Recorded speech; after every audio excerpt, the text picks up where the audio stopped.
Bonjour à tous, ravi de vous retrouver sur la chaîne et j'espère que vous allez bien, j'espère que tout se passe bien pour vous. Donc on se retrouve aujourd'hui en fait pour une vidéo un petit peu particulière puisqu'on va évoquer le film Rain Man qui est rediffusé donc sur Arte dimanche soir le 23 février 2020.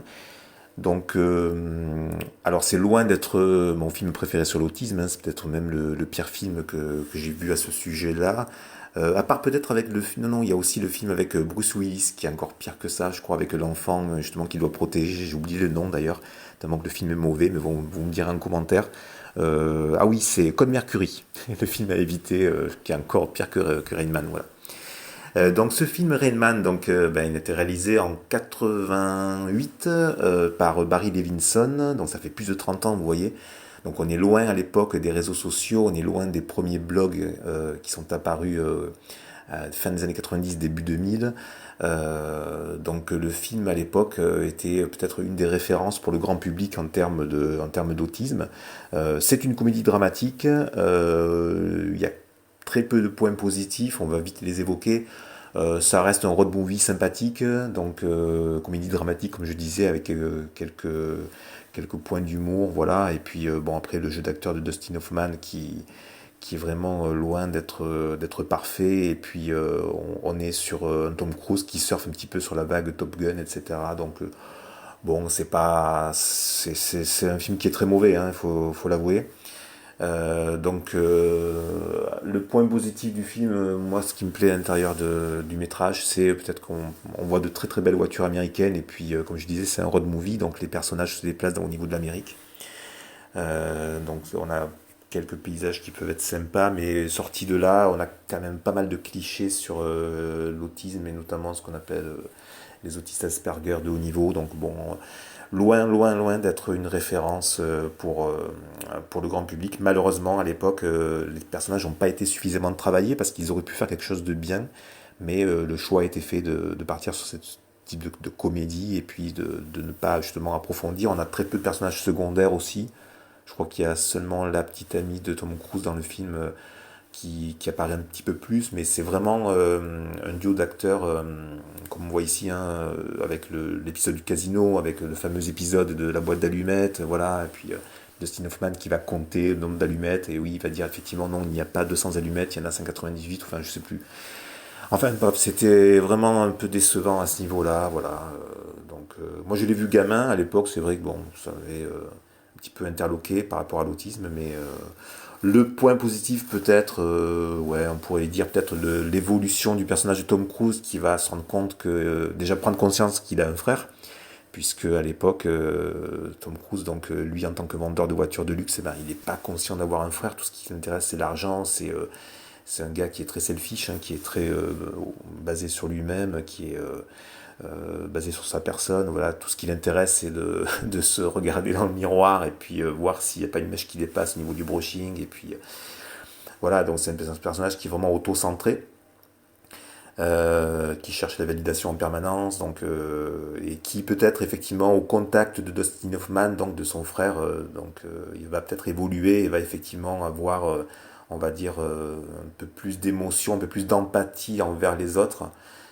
Mais malheureusement, ce côté-là n'est pas suffisamment travaillé, ça reste vraiment, vraiment en surface. C'est dommage parce qu'ils auraient pu faire quelque chose de beaucoup plus intéressant, mais bon, le choix, on est sur un film hollywoodien, hein, évidemment.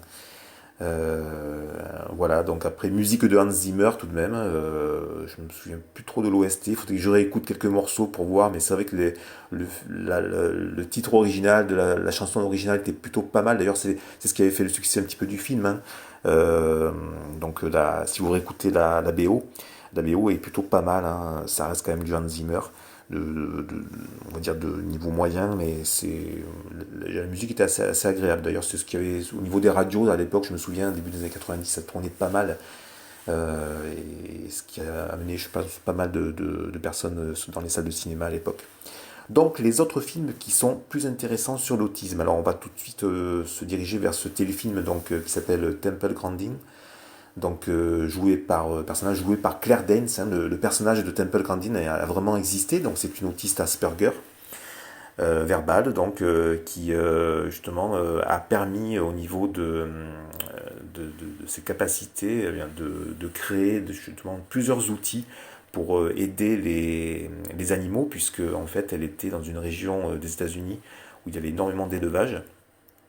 Et de par ses capacités, donc son empathie envers les animaux, elle a pu créer des outils pour éviter le stress au niveau de l'élevage des animaux. Donc c'est quelqu'un qui est vraiment reconnu.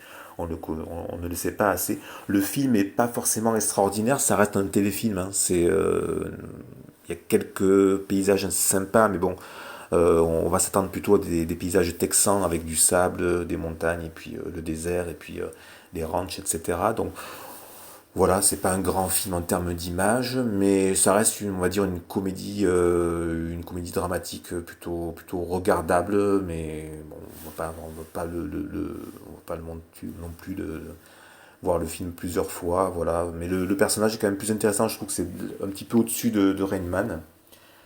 Et puis dernièrement, donc deux films que je n'ai pas encore vus, que j'ai hâte de voir, je pense qu'il va sortir en streaming VOD, DVD au mois de mars 2020 là.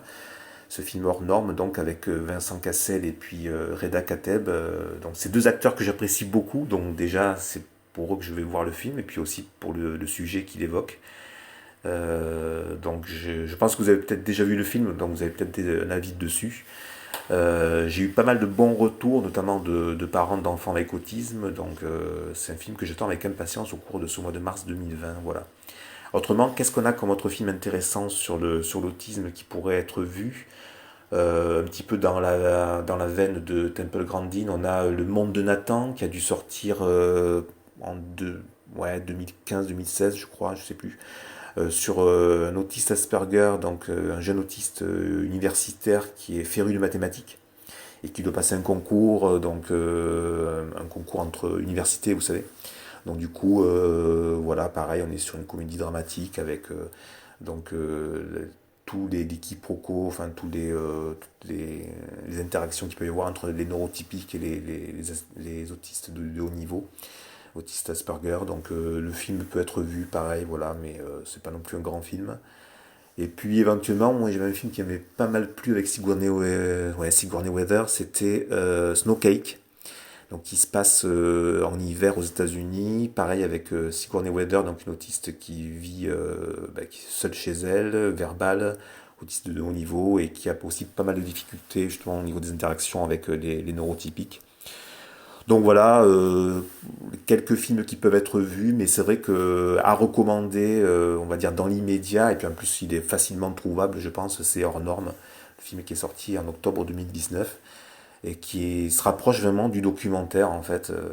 Et je pense que s'il y a un film à retenir, c'est celui-ci, et je pense il va permettre justement au grand public, non pas de découvrir l'autisme, parce qu'on en parle beaucoup depuis l'avènement des réseaux sociaux, des blogs auparavant, et puis des reportages qu'il y a eu en tout genre ces dernières années.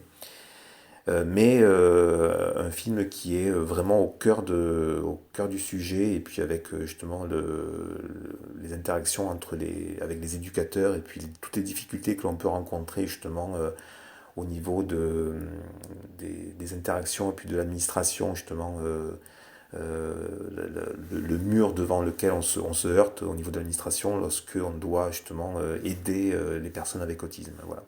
J'espère ne pas avoir été trop long. Je pense que le format vous plaît. J'ai eu pas mal de bons retours en termes de format assez court, de moins de 10-15 minutes.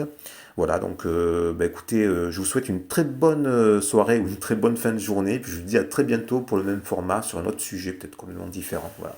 À très bientôt. Merci d'avoir tenu le coup jusqu'ici. Au revoir.